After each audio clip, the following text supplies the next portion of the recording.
Makadiva na Mwari tadzoka pachirongwa chedu Hope in the Wilderness tichienderera mberi tichitarisa kugadzirwa kwakaita Mwari mhuri dzedu kuti dzimire dzakanaka, dzimire pachokwadi, dzimire paoda nepamutemo waMwari. Patakabva kutaura pachirongwa chapfuura takanga tichiongorora nyaya yekuti iyo mushure mekunge Eve naAdamu vachinjana nzvimbo dzekuita zvidanho zvekutora, takaona kupinda kwechivi, tikauya kuna Eva, tikauya kuzasi kuna Sara naAbraham, taona Sara asvika ye apinda pachinzvimbo futi adecida kumira Abraham akaita sokunge atiderere, tikaona pakabuda mamwe mandudzi zvichinetsa, tikazonoona nyaya ya Job ichitipa tariro mhenyu kuti Job azviona kuti Satani auya futi kuburidza nemukadzi akamira panzvimbo. Tikati nokuda kwaizvozvo tichamira panzvimbo sevarume tiite basa redu, zvichireva kuti izvo tine basa rekuita sevanhurume nemadzimaiwo futi. Nyaya tiri kungonetsana ndeyekuti chete panzvimbo yomunhu ngaarare. Ndosaka nhasi tichida kutarisa nyaya yekuzodzwa kana kuti kuordainwa, nekuti inyaya yatokurumbira yava kutonetsa kuti titarise nezvayo. Saka chekutanga, nyaya yekuzodzwa inenge yakutoshandiswa sepower struggle, kana kuti noda kuti tizodzwe tese, nekuti tese takafanana nekuti takaenzana. Saka tichiti isusu alright, ngatimboitarisai mubhaibheri kuti kuzodzwa mubhaibheri kwakamira sei, kana kuti yatinoti ordination pachirungu.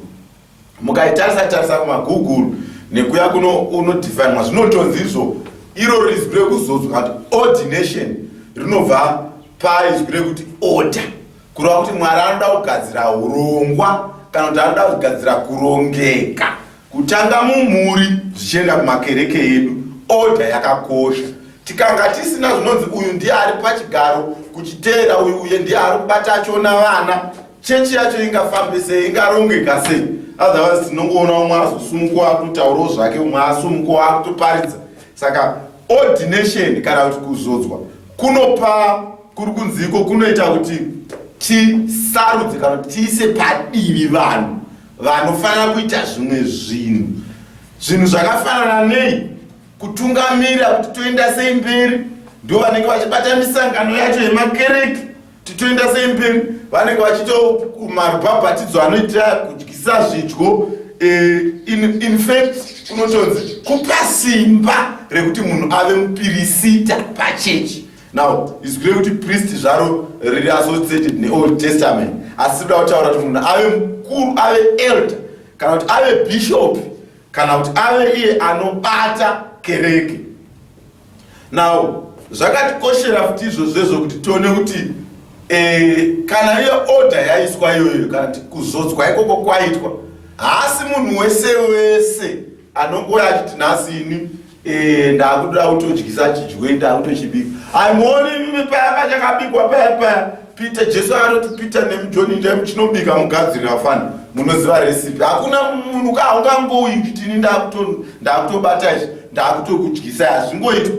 Kune vanenge vakazodzwa kana kuti vakagadzwa kuti vaite izvozvo. Saka kuzodzwa uku toda kuona kuti kunyange chiri chinhu chinoitwa kunze yatingati an outward act sekubhabhatidzwa, asi hatifaniri kubvisa nyaya yekuti zvine authority kana kuti zvine stamp kana kuti zvine signature yaMwari yemweya mutsvene, icommand kana kuti murayiro uri kubuda mukati meshoko raMwari kuti tiuite. Saka tinofanira kubata neutsvene hwazvo zvazviri. Now kuti tinyatsodzikisa panyaya yetu tinofanira kuti timbotifambe nemavhesi.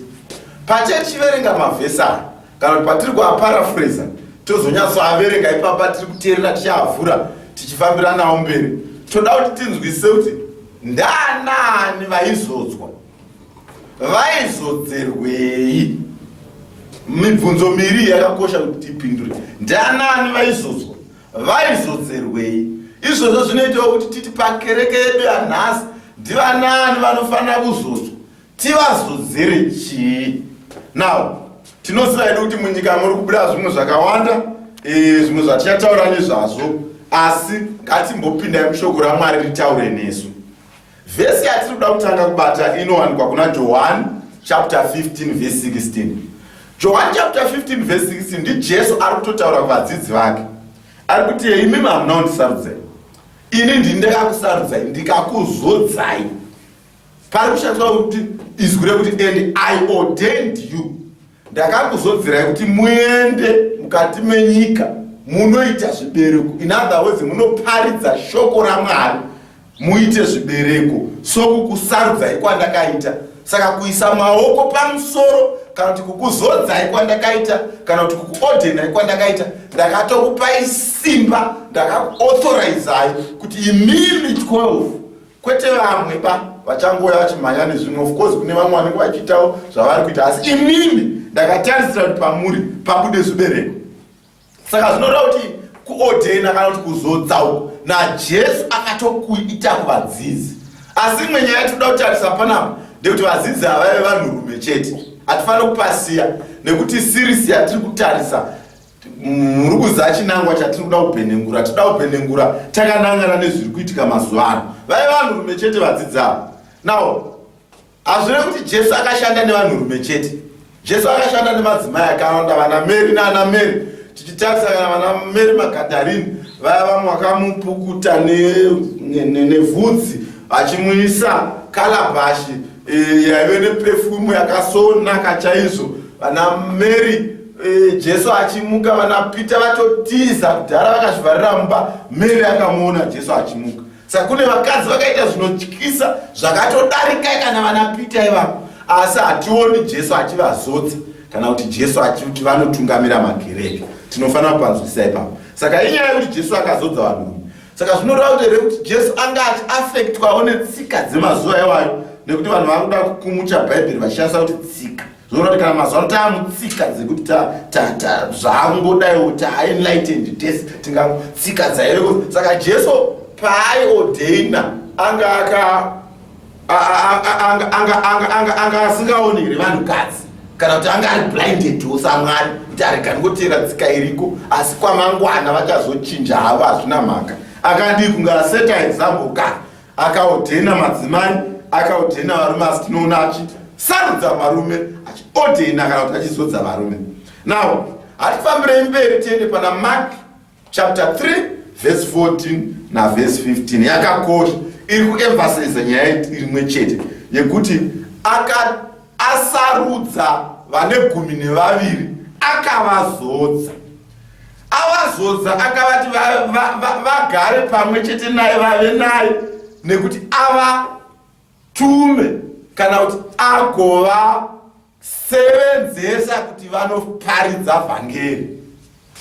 Zvinoreva izvo kuti kana kuparidza vhangeri kunotoisirwa maoko pamusoro, nechikonzero chekuti kana tiri vanhu vari worried nekuzopinda kwedzidziso nhema muchechi, tinofanira kuti tine vanhu vanenge vakatoiswa pamaoko pamusoro, vakagadzirwa kuti ava ndo vakabata vhangeri chairo chairo rekuuya kwaJesu, ndo vatakapa simba zvekuti nyange tikanzwa kuti abhururuka akuAmerica ari kuparidza ikoko, tine chokwadi chekuti patakamuisa maoko pamusoro takazviona kuti munhu waMwari ari kushandiswa naMwari. Ipapo paaizozwa kana kuti paaiswa maoko pamusoro pakanga patori nestembi yemweya mutsvene. Ukaiverenga verse 16 yaMark 3, 15 yaMark 3 yatachataura, inotiyo kuzodzwa uko Jesu aitiwa pasimba rekuti vave nesimba pamusoro pemadhimoni nekuadzinga, nepamusoro pezvirwere nekuzvirapa zvese. Saka Jesu pachake ndiye akatoinitiata kana kuti akatotanga nyaya yekuisa maoko pamusoro kana tiri muNew Testament church yaari kuvaka nevadzidzi yatiri kuona panapa. Saka tiri kufambira mberi zvakare tichibvunza Bhaibheri kuti ndivanani vaiordhaina. Tiri kuona tichiri pa12, tiri kuona vari varume chete. Handei mberi tione kuti pane mamwe mavheseri acharamba achitivhurira pfungwa iyoyi. Mabasa evapostori chapter 13 verse 2 na 3 ine imwe nyaya iri ipapo yakakosha. Tinoona varume after Paul atendeuka abatana naBhanabhasi vakutotanga kuparidza nyaya, varume vakavatora vakaita minamato nekutsanya. Inyaya ndoda kuti timboandalaina futiyo titarisise tiongorore kuti panyaya yeordination ndambozotaura kuti panyaya yekuzodza munhu kunyangwe iri an outward ceremony yatiri kuratidza nyika kuti tiri kutsaura uyu ndiye achanga achiita izvi, asi mweya mutsvene nekuva nyaya iri spiritual zvakasimba, haisiri nyaya ingori physical panze yatinenge tichiona.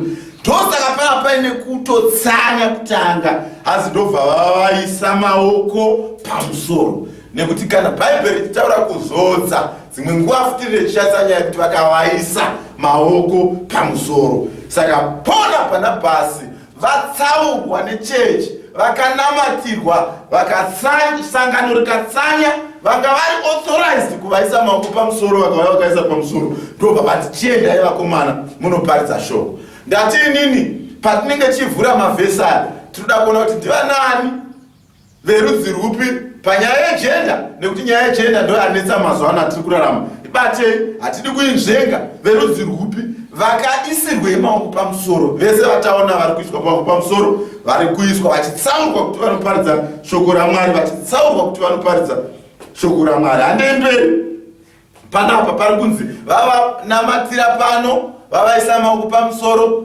vakavakumikidza mumaoko aMwari neminamato sekutenda kwavaita kuna Mwari wedu. Now, handei mberi tinoona mamwe matsamba, nekuti nyaya iyi inofanira kubuda mukati meBhaibheri.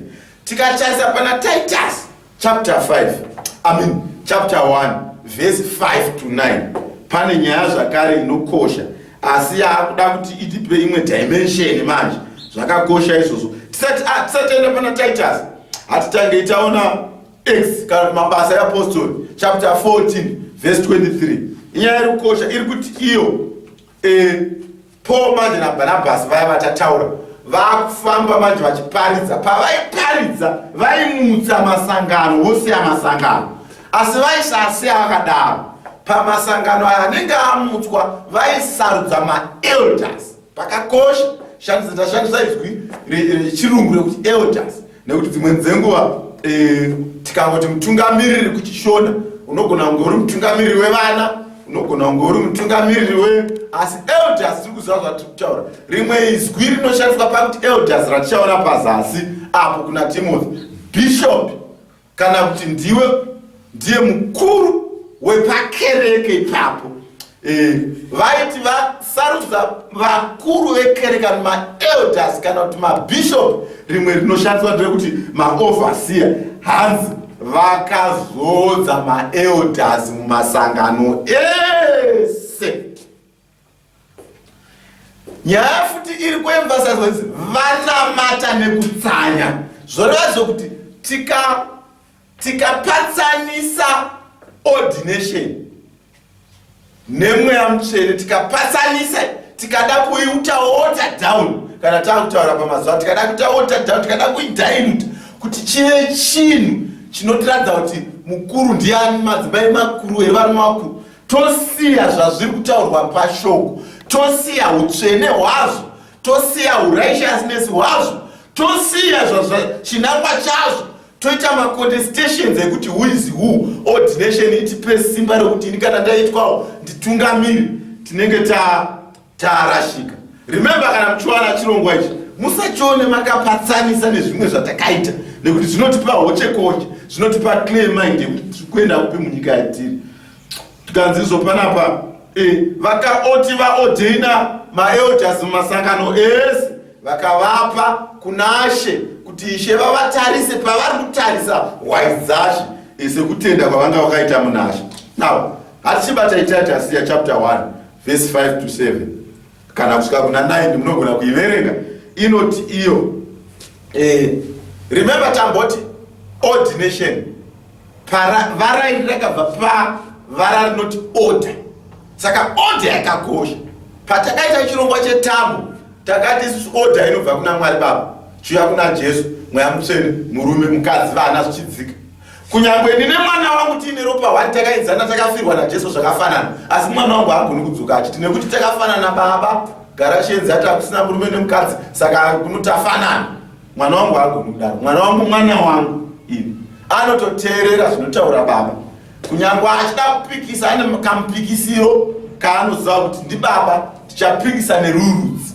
Iorder iyo yakaiswa kuitira kuti dzimba dzikone kufamba zvakanaka. Now saka Paul manje kuna Titus anoti gadzira kurongeka mumakereke, zodza maelda. Now inyaya inokosha iyoyo. Tamboti ndiani for what?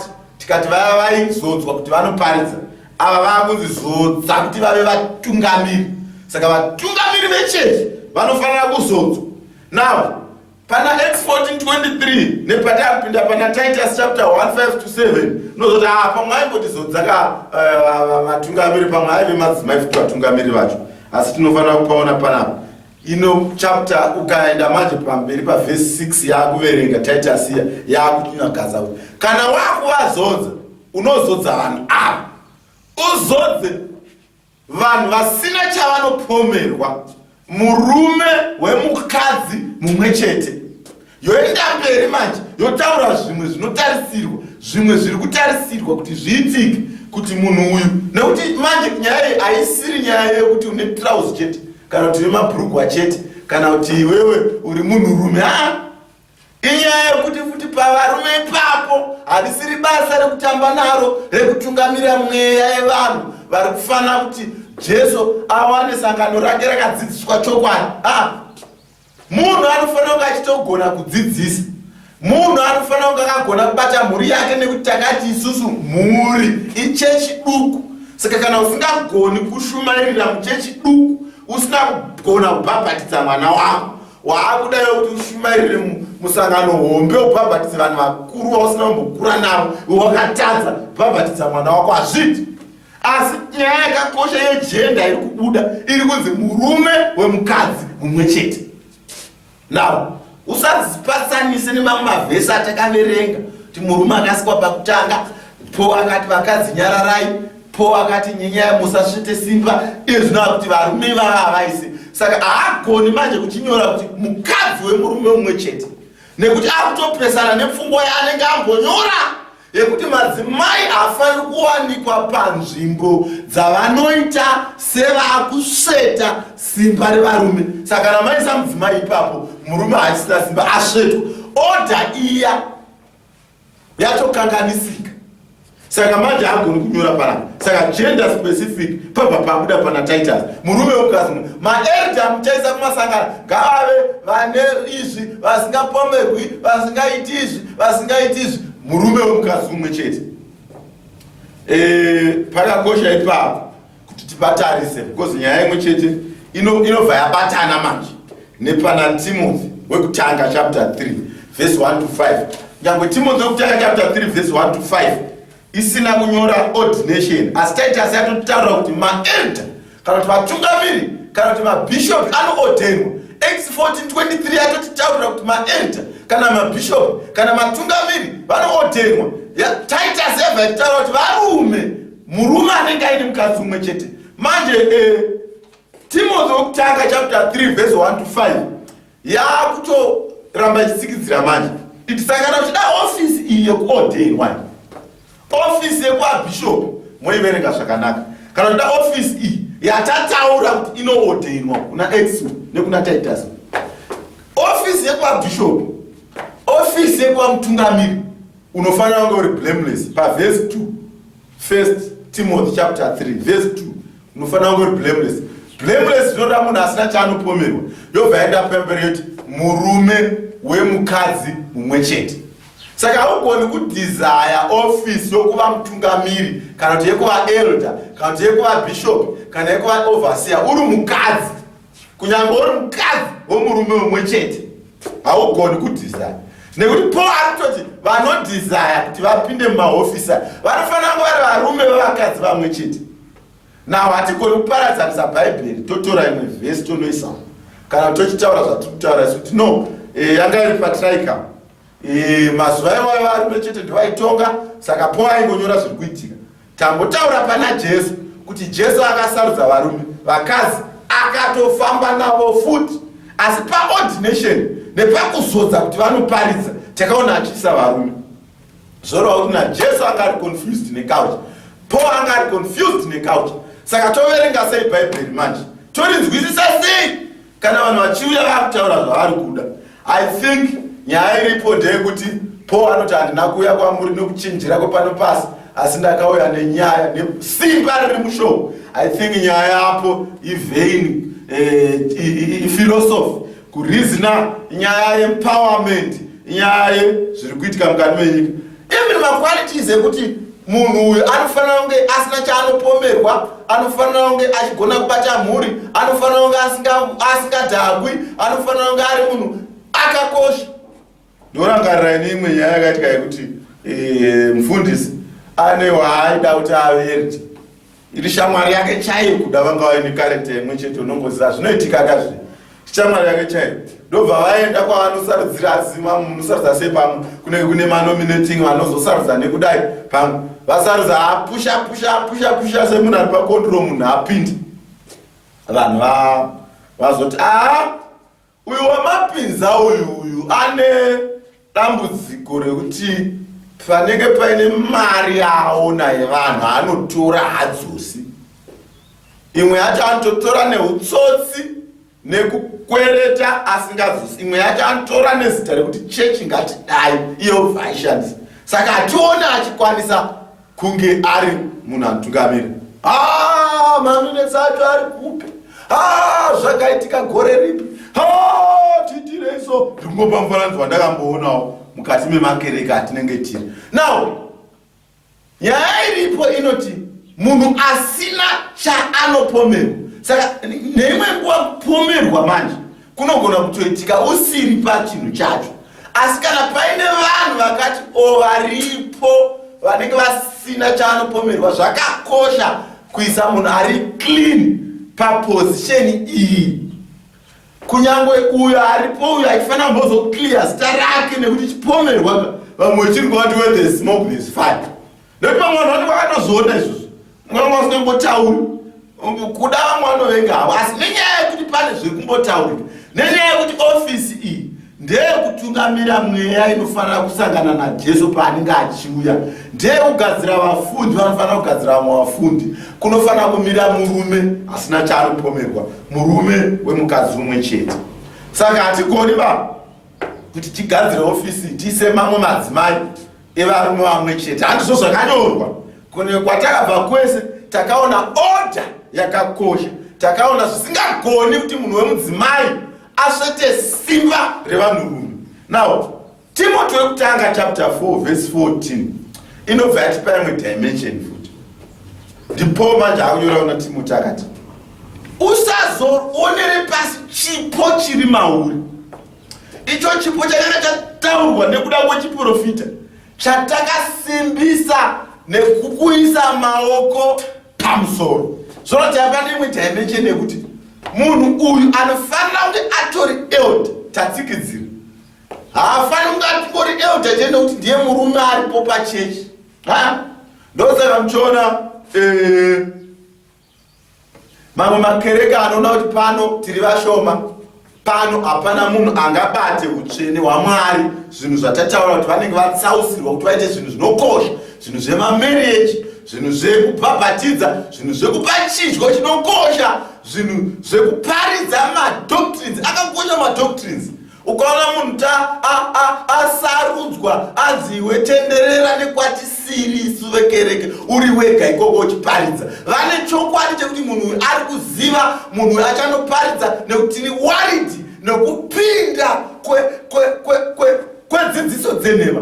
Remember Pamelitas, Paul akuparadzana nemaelda, akachema misodzi akati maelda angu ndinokukumikidzai kuna Mwari kuti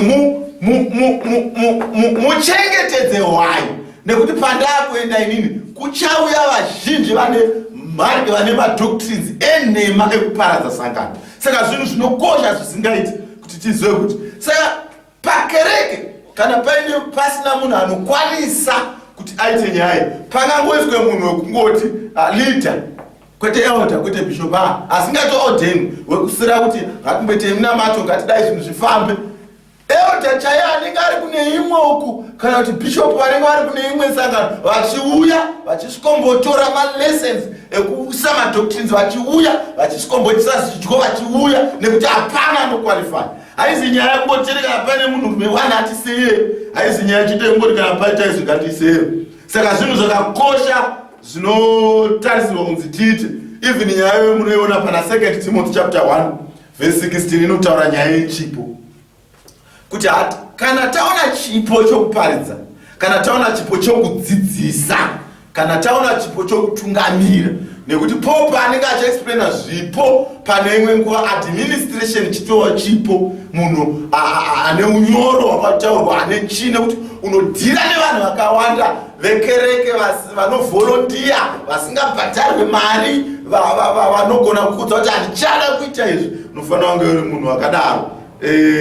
Mukaverenga Acts chapter 6 verse 6 even vapostori tikanzi vapostora pavaitwa set apart, vese vapostora vatinoziva Paul kusanganisira vaitwa set apart, vonamatirwa, voordinwa. Saka tinofanira kuti tinzwisise kuti nyaya yeordination inyaya yakakosha.